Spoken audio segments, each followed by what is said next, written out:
Hey everyone, I want to talk about where you can get the Figma downloads.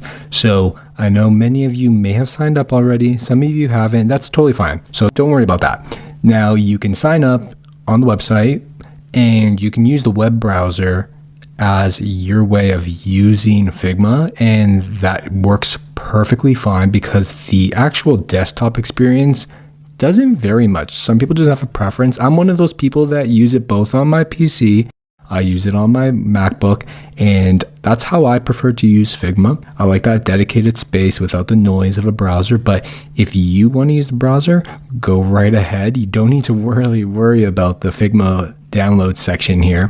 Now you can access this on the website by just clicking on products, going down to downloads, and this is where it'll be. Now you can find the desktop app here for both Mac OS and Windows.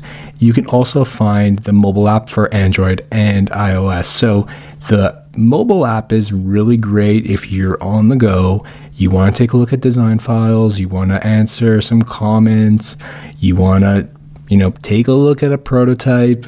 That's what the mobile app is really good at. If you want the desktop app for that, dedicated experience, this is where you're going to come. So I'll make these links easily available for everyone.